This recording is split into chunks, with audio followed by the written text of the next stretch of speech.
Hen, did you realize your dad was secretly pretty cool? At my dad's funeral, my dad and I weren't close, and after my parents split up, we drifted further apart. I don't really have all of the details, but I know that my parents' relationship had deteriorated and my mom was not easy to get along with at all, at least for him.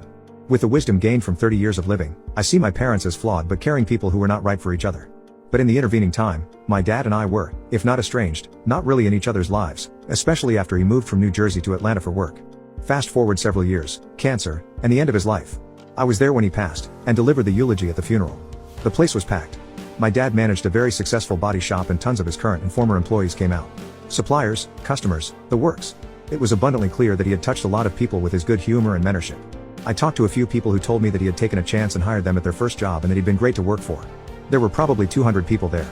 It was kind of crazy. This was a side of my dad that I never really got to experience. He wasn't great with me as a kid, and by the time I was old enough to have really benefited from his strengths, he was mostly out of my life. I have very few